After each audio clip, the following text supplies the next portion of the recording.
Bonjour et bienvenue à cette édition d'Info.tvc de ce mardi 23 mars. C'est l'édition express, donc l'émission de 30 minutes. Je suis en compagnie de Zoé Butala. Bonjour! Bonjour! Donc Zoé, gros bulletin de nouvelles sur la COVID en général. Oui, la COVID. Il s'est passé beaucoup d'affaires dans les derniers jours à propos de ça. Je te laisse aller avec les chiffres, l'état de situation. Oui, dans le Bas-Saint-Laurent, aujourd'hui, en ce 23 mars 2021, on a 11 nouveaux cas pour un total de 1679, 0 décès, 6 hospitalisations en lien avec la COVID-19. 1591 personnes sont maintenant rétablies et 1795 tests de dépistage ont été réalisés la veille, soit le 22 mars 2021. Bon, je vais dire les 11 cas sont où? 8 dans la MRC de Kamouraska, 2 dans la MRC de Rivière-du-Loup, 1 dans la MRC de Témiscouata et 1 dans la MRC de la Matapédia. Oh, bon, alors, on a perdu notre belle vague. On n'est plus à 50, on est à 51. On met le compteur à zéro. Mais on a quand même été très bon. Oui. Le nombre de cas actifs présentement est de 58. Je tenais aussi à le mentionner, ça a extrêmement augmenté. Ah oui, en fin de semaine, là, samedi 18, dimanche 13, aujourd'hui 11, là, il y a un relâchement, c'est sûr. Là. Oui, oui. Fait qu'il faut faire très attention. Surtout qu'il y a des variants, là, tu vas en parler plus loin. Oui. Appel au dépistage dans 2 écoles de la Pocatière. Oui, on va commencer avec les écoles. Le 21 mars dernier, la direction de la santé publique du CIS du Bas-Saint-Laurent a lancé un appel au dépistage pour tous les élèves et membres du personnel de l'école primaire Sacré-Cœur de la Pocatière et de l'école polyvalente de la Pocatière. L'exposition possible à des cas de variants de la COVID-19 dans les 2 écoles rendait nécessaire cet appel au dépistage. La direction de la santé publique a demandé à toutes les personnes visées par cet appel de minimiser leurs contacts au cours des 14 prochains jours et de porter le masque de procédure en présence d'autres individus jusqu'à l'obtention du résultat de leur test de dépistage. On est chanceux qu'il n'y ait rien encore dans les écoles, dans la Matapédia. Point de presse aujourd'hui du directeur de la santé publique, oui. On va commencer avec le directeur de la santé publique du Bas-Saint-Laurent, Sylvain Leduc. Monsieur Leduc a fait le point sur la situation épidémiologique de la région. Présentement, nous avons 30 cas présomptifs de variants au Bas-Saint-Laurent. Je vous laisse écouter un bout du point de presse où le directeur régional de santé publique parle des variants. Je tiens à souligner également toute la collaboration des parents, particulièrement des parents d'écoliers. On a dû placer près de 700 élèves en isolement au cours de la fin de semaine ou dans les jours qui suivent. On est parfaitement conscient que ça peut désorganiser les familles et on doit malheureusement passer par là pour réussir à contenir la transmission. On est conscient aussi qu'il y a beaucoup de parents qui sont anxieux et qui se disent « J'espère que ce ne sera pas mon cas parce que, en fait, personne ne veut attraper ce virus-là, je peux vous le confirmer. » En fait, là, depuis la semaine dernière, on est confronté à un virus qui est celui de la COVID-19, mais on l'appelle un variant. C'est quoi un variant? C'est le même virus de la COVID, mais qui a subi des mutations et qui change un peu sa forme, mais surtout qui change ses propriétés. Et dans le cas présent, ce qui nous manifeste comme changement de propriété, c'est qu'il est très contagieux. On ne sait pas encore de quel type exactement il est aujourd'hui parce que nous attendons toujours ce qu'on appelle son séquençage, c'est-à-dire d'établir son code génétique. Mais on a quand même une certaine impression que statistiquement, il est possible que ce soit le variant britannique qui soit entré et particulièrement un variant qui se transmet. C'est aussi un variant qui donne des gens, il est sévère. Les gens sont malades, particulièrement les adultes qui en sont touchés. Ça frappe fort. Et si on avait jusqu'à tout récemment aucune hospitalisation dans le Bas-Saint-Laurent, depuis la fin de semaine, nous en avons eu 6, une qui date d'un peu plus, juste un peu précédemment, mais 5 depuis la fin de semaine. On est rendu à 6 hospitalisations. Des gens que nous avons hospitalisés dans les régions voisines de Chaudière-Appalaches et de Québec, le temps de procéder à la réouverture de notre unité COVID. La presque totalité des cas, sinon la totalité des cas récents tant au Kamouraska que dans la MRC de Rivière-du-Loup, sont associés à des variants. Évidemment, il y a toujours un retard. On reçoit les résultats là, quelques jours après l'identification d'un cas positif, mais jusqu'à maintenant, on est presque à 100% des cas dans ces situations-là qui sont occasionnés par un variant. De nouvelles places de vaccination vont être offertes bientôt dans le Bas-Saint-Laurent? Vendredi passé, le 6 du Bas-Saint-Laurent a confirmé que 14 000 nouvelles places de rendez-vous sont accessibles graduellement pour la vaccination contre la COVID-19. Elles sont réparties à travers nos 8 sites de vaccination massive de la région pour la période du 19 avril au 10 mai. Ils ont aussi annoncé que les personnes de 65 ans et plus peuvent maintenant prendre rendez-vous afin d'être vaccinées contre la COVID-19. Pour prendre rendez-vous, vous avez le numéro de téléphone et le site Internet à l'écran. Donc, c'est pas encore le temps pour nous, les adultes, de se faire vacciner. Non, t'es encore loin derrière. Bon, mais c'est correct. Ça s'en vient. Ça s'en vient tranquillement, pas vite. D'ici la Saint-Jean, le premier ministre nous a promis que tout le monde allait être vacciné. Point de presse aussi du gouvernement du Québec ce midi. Bonne nouvelle, à la fin de la journée, 1 million de Québécois et de Québécoises seront vaccinés. C'est quand même un chiffre important. Wow. On est content. M. Legault a mentionné qu'on s'enligne vers 50 000 vaccins par jour. Le choix du gouvernement du Québec de seulement administrer une première dose pour aller rejoindre le plus de personnes possible est une bonne idée parce qu'à part la Saskatchewan, nous sommes la province du Canada qui a le plus vacciné, mais il ne faut pas oublier que ça prend au moins 3 semaines avant que le vaccin fasse effet. Donc, on fait toujours attention, masque, distanciation sociale, etc. Bon, 2 modifications seulement en raison des variants parce que c'est encore très... les variants, on ne sait pas qu'est-ce qui va se passer encore avec ça. Donc, il ne peut pas vraiment lousser là, les mesures. Là. Oui. Donc, 2 modifications. Les élèves de secondaire 3, 4, 5, même en zone rouge, pourront aller en présence à l'école. Puis, à partir de demain, dans les résidences pour aînés, où il y a 75 des résidentes des résidentes et des résidents qui sont vaccinés, qui ont reçu le vaccin, ils vont pouvoir rouvrir leur salle à dîner, ces résidences pour aînés-là. C'est les 2 seules modifications. C'est les 2 seules modifications. Merci beaucoup, Zoé, pour ce tour rapide de tout ce qui a touché la COVID. On s'en va à une courte pause et tout de suite après les entrevues que tu as réalisées pour nous.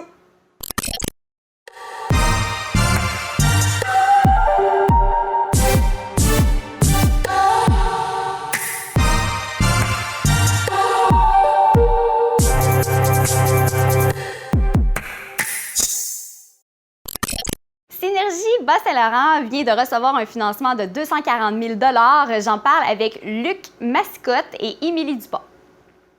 Émilie et Luc, merci beaucoup d'avoir accepté l'invitation. Pour Bonjour. commencer, j'aimerais savoir, Synergie Bas-Saint-Laurent, c'est quoi? Bien, Synergie Bas-Saint-Laurent, c'est un projet d'économie circulaire qui s'adresse aux entreprises de tout le Bas-Saint-Laurent. C'est le regroupement vraiment de 3 symbioses industrielles, l'économie circulaire Kamouraska, Elim Conseil qui est basé à Rimouski-Ningette, puis Synergie Méthanie. Puis on a déposé l'an dernier pour le programme phare. On a eu un montant d'argent pour lancer le projet. Donc, c'est vraiment de déployer l'économie circulaire à tout le Bas-Saint-Laurent dans les entreprises. Bon, et la définition de c'est quoi l'économie circulaire, juste avant de rentrer dans les détails, juste pour que ça soit clair pour tout le monde?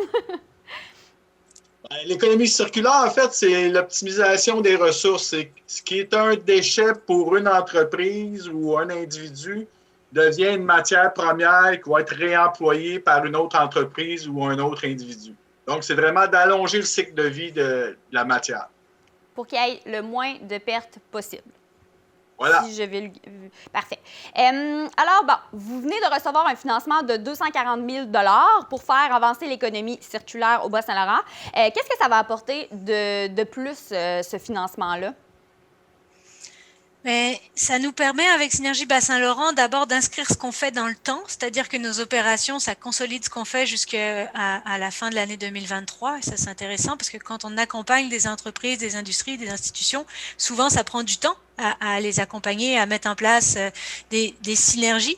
On appelle ça dans notre jargon, ça, c'est quand on met en place des échanges de matière, d'énergie ou de capacité. Ça, c'est un peu la même idée que Luc vient de parler, c'est quand les déchets des uns peuvent devenir la matière première des autres.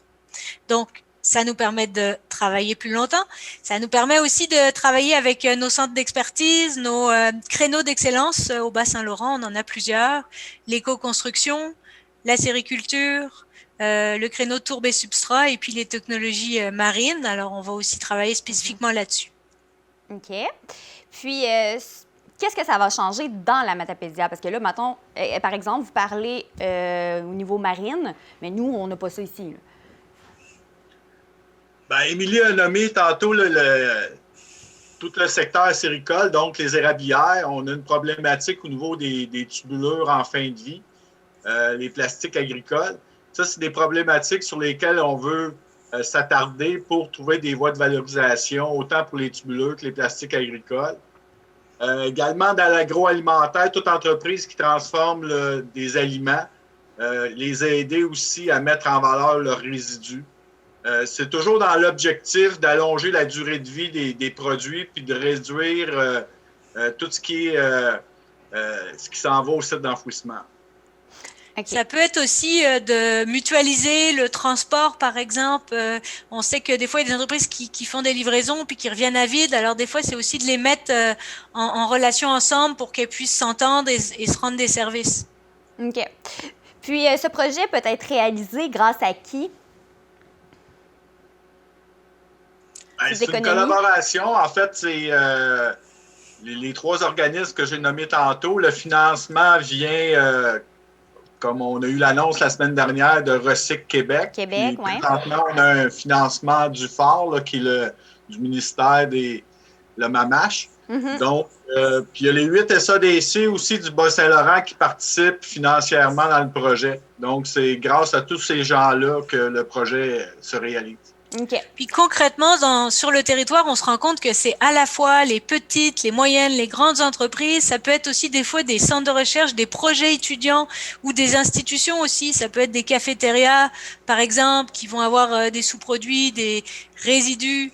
Ça peut être toutes sortes de projets, en fait. Ça peut être des échanges de palettes pour faciliter le transport ou, par exemple, on en reçoit beaucoup qui arrivent dans l'entreprise pour des livraisons, mais on n'en a pas forcément besoin. Ben, peut-être qu'une autre entreprise à côté en a besoin. C'est aussi faciliter ce genre de maillage-là. OK. Mais là, juste pour être ça, c'est comme un peu, j'ai l'impression, des programmes comme que vous installez dans les 8 régions du Bas-Saint-Laurent, mais j'imagine que ça doit différencier d'une région à l'autre. Ça ne doit pas toujours être pareil. Ça doit selon être la demande, les entreprises que nous avons, etc. Effectivement, les stratégies sont les mêmes. Les stratégies d'économie circulaire, que ce soit le réemploi, le recyclage, la mise en valeur, la réparation. Les stratégies restent les mêmes. Les besoins des entreprises sont différents d'une à l'autre, comme tu l'as nommé. Nous, en fait, on s'adapte aux besoins de chacune. On va arriver dans des entreprises qui, par exemple, ils ne feront même pas de recyclage. Donc, vraiment, on part de la base. On leur enseigne comment faire du recyclage, le bac bleu. Dans d'autres entreprises, ils sont plus avancées. Donc, on va aller avec d'autres stratégies. Ça peut être de l'économie collaborative, de l'économie de fonctionnalité, où on va aller plus loin avec eux. Donc, vraiment, on s'adapte. C'est vraiment un service sur mesure aux entreprises. OK. Mais est-ce que c'est vous, souvent, qui se déplacez puis qui arrivez avec vos idées, qui invitent les gens à procéder de votre façon, ou ça arrive parfois aussi que c'est les villes ou les entreprises qui vous appellent pour des conseils ou...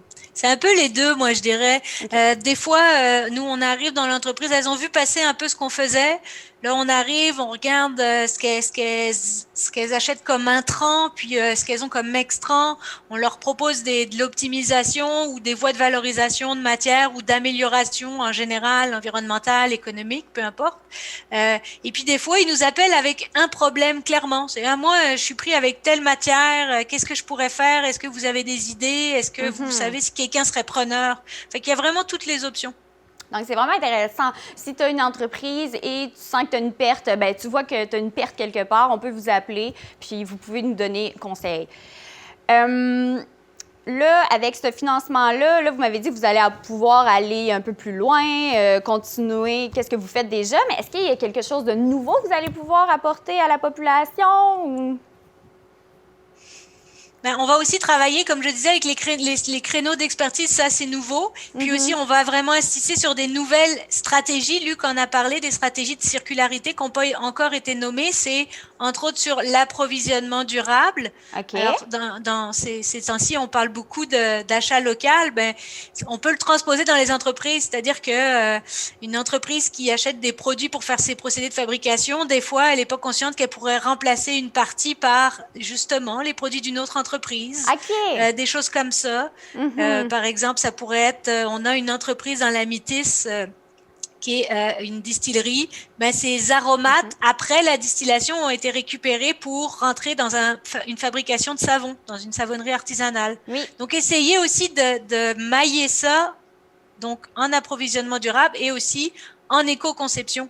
Des fois, quand on fabrique les produits différemment, on sait qu'ils vont être plus durables ou à l'inverse, on va mieux être capable de les réparer ou de les démonter. Oui, tu parles de distillerie Métis, exactement. Cet été, on les a passés en entrevue. Puis ils nous ont donné pas juste du gin, mais aussi un désinfectant à main, là, pour, à cause de la COVID-19, en raison de la COVID-19. Mais donc ça, c'est nouveau, mais j'ai l'impression qu'aussi, présentement, on parle beaucoup d'achat local. Donc, puis c'est d'autant plus, je dirais, popularisé, de plus en plus connu depuis la pandémie. Donc, vous poussez encore plus à ce niveau-là.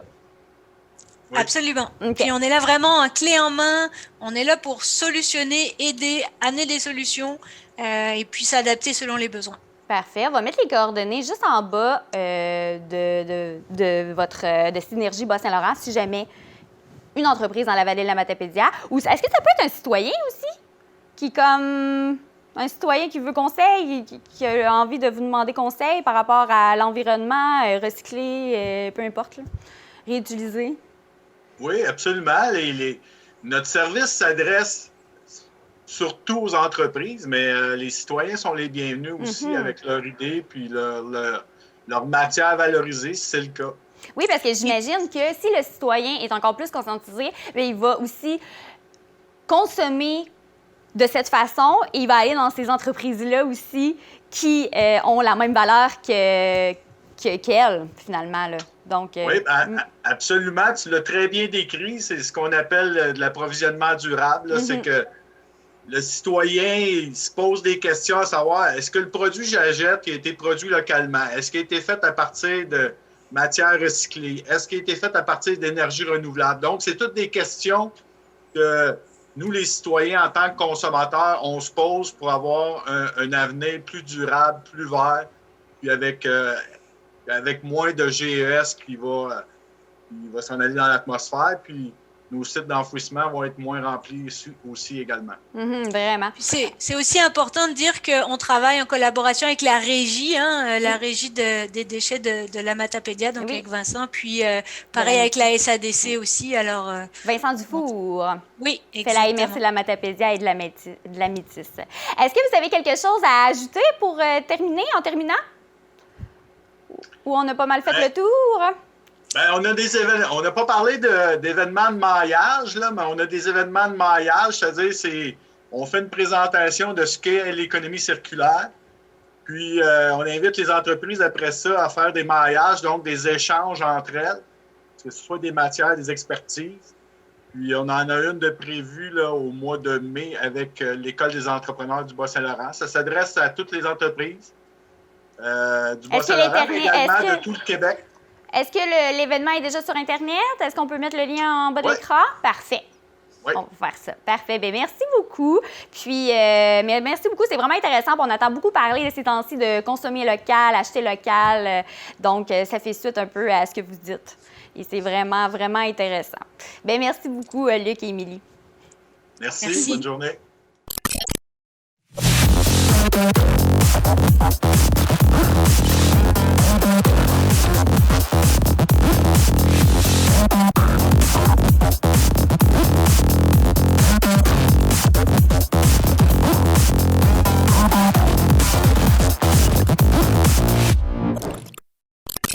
La façon dont va se dérouler Cégep en spectacle cette année va être différente en raison de la pandémie. J'en parle avec un participant matapédien.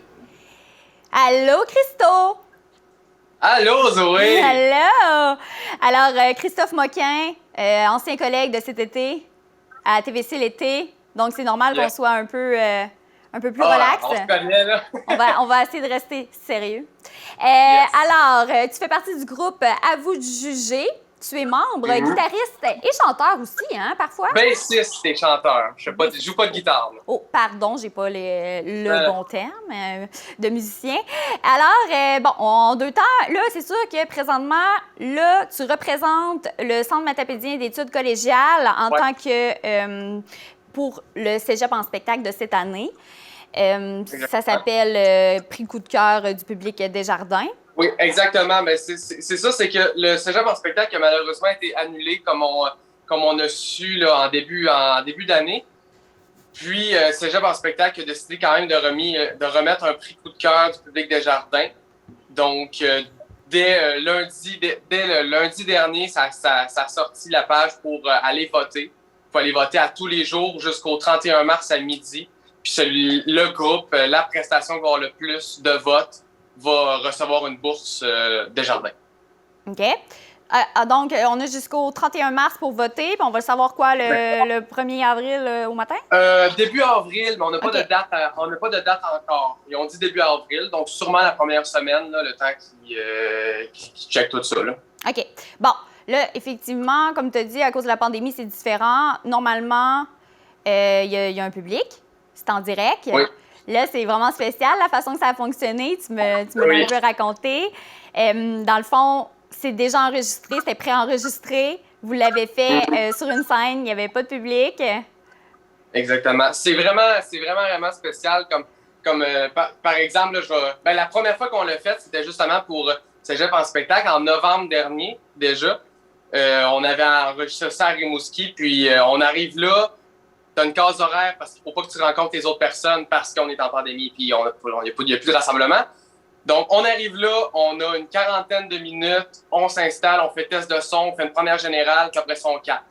Puis il n'y a pas de public jamais. Fait que c'est comme une générale. Puis après ça, ben c'est merci beaucoup, nous étions à vous de juger.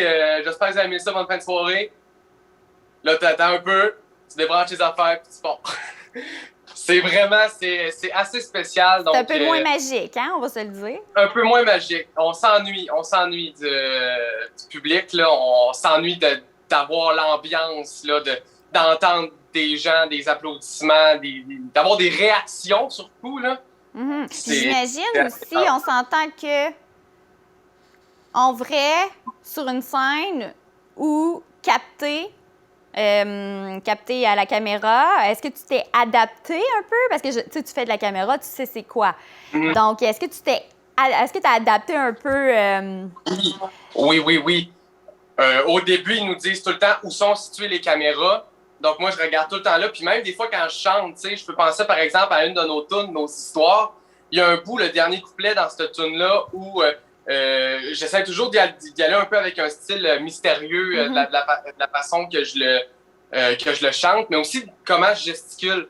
Fait que j'essaie toujours de spotter une des cams puis de regarder tout le temps cette cam-là pendant ce couplet-là. Puis ça, pour les juges, c'est rendu ça maintenant la prestance sur scène. Ben là, c'est savoir jouer avec les caméras. C'est ça. Puis pas trop gesticuler aussi, j'imagine, parce que sur la scène, non, ça, il n'y a pas de... Ça, c'est pas exactement comme la télé parce qu'on est quand même sur scène. Il faut quand même que tu sentes un peu l'ambiance de scène. Fait que moi, j'ai le droit de bouger, j'ai le droit de... Tu sais, c'est pas exactement comme à la télé. Là. Non. C'est quand même de plus loin aussi, là, j'ai l'impression. Puis... Ouais. Ben, les caméras sont vers la régie, on les voit pas, nous. Okay. Les caméras. Donc, après, c'est tourné. C'est sur le site Internet Prix coup de cœur du public Desjardins si vous voulez aller voter jusqu'au 31 mars. Puis c'est ça, une fois que vous l'avez fait, c'est tourné. Vous pouvez aller vous voir en vidéo. Exactement. Ben, si nous, c'est très drôle parce que à Cégep en spectacle, quand ça a été diffusé, ben nous, on s'avait tout appelé dans notre groupe Messenger et on écoutait le show. Fait qu'on s'est écouté. Ben oui, c'est ça. C'est drôle. Puis là, mais par exemple, je me demande juste, au niveau, comment ça fonctionnait pour se rendre là? Vous aviez un spectacle à faire avec des juges, puis ils vous ont choisi pour représenter la Matapédia? Comment ça fonctionnait? Non, pour représenter techniquement, nous, on représentait le CEMEC, mais l'affaire, c'est que Cégep en spectacle avait juste un numéro au CEMEC. Donc, on a été affilié avec Rimouski, vu que c'est Collège de Rimouski. Collège de Rimouski étant Cégep de Rimouski, l'IMQ, puis le CEMEC. Mm-hmm. Donc, techniquement, on représentait le Collège de Rimouski rendu là, mais ils ont encore dit CEMEC, vu que la majorité des membres viennent de là. Oui, toi, tu étudies présentement au Cégep de Rimouski en cinéma. Oui. Ouais. OK, c'est bon. Parfait. Puis, mais quand même, vous aviez un spectacle à faire avant de faire le prix de coup de cœur du public des Jardins. Vous avez été choisi. Oui, on a gagné la locale. OK, vous avez gagné la locale. Comme d'habitude, sans pandémie, ça fonctionne de cette façon? Non, avec une pandémie. C'est ça que je t'explique. C'est qu'on a fait le show, puis 2 semaines après, c'était la diffusion. Puis nous, on regardait le spectacle, fait qu'on se voyait, on s'est vus. Puis après ça, mais ma question, c'est sans la pandémie, c'est comment d'habitude? Ah, sans la pandémie, oui. OK. Désolé. Sans la pandémie, c'est pareil, sauf que c'est en direct. Il y a les juges sont là sur place, ils vont pas te regarder dans une semaine. Puis c'est le même principe, sauf que il y a aussi un concours local, c'est la même chose, c'est le même principe. Il y a un concours, puis plus local régional, puis après. Puis les nationales. OK, parfait. C'est la même façon, sauf que c'est le même processus, sauf que d'habitude, il y a un public et c'est en direct. Sauf que là, il n'y en a plus de Cégep en spectacle. Là, ça a arrêté à local. On n'a pas de régional. C'est ça l'affaire. OK, fait que c'est ça la différence. OK. Ouais. Donc, vous avez une étape de moins. Comme. C'est ça. Mm-hmm. Ça a été annulé, en fait. Ouais. C'est carrément que le concours n'existe plus. Mm-hmm. OK. Là, il y a un deuxième événement qui s'appelle TRAC. C'est ce samedi à 19h30. Est-ce que tu peux m'en parler un peu? Oui, bien justement, mais comme je te le disais, à Cégep en spectacle, c'est malheureusement cancellé, mais Saint-Félicien ont eu une bonne idée, ont décidé de faire TRAC, qui est un acronyme de talent révélé au Cégep. Donc, c'est plein de cégepiens, plein de groupes cégepiens du Bas-Saint-Laurent qui forment un show. Donc, on est allé tourner ça la semaine dernière. Ça va être diffusé justement samedi. Puis, c'est plein de tournages d'un peu partout, plein de prestations d'un peu partout. Ça va être sur Twitch que ça va être diffusé samedi prochain à 19h30. Puis, si vous voulez avoir le lien de l'événement, je vous invite à aller consulter la page Facebook « À vous de juger ». On l'a partagé. Fait que la page Facebook de l'événement est là. Pis tout. Informatique Barest est responsable de l'entretien du matériel informatique de votre TVC. Informatique Barest, vente et réparation d'ordinateurs, services commerciaux et résidentiels. 418-629-INFO. Et voilà, c'est ce qui conclut notre émission d'aujourd'hui. Merci beaucoup, Zoé, d'avoir été des nôtres. On se retrouve vendredi. À vendredi. Et à vous aussi à la maison, soyez des nôtres vendredi pour tout savoir de ce qui se passe dans la Matapédia et ce qui touche la COVID. D'ici là, je vous invite à regarder notre programmation sur le canal 4 de Cogeco et sur notre chaîne YouTube. Merci beaucoup et à vendredi!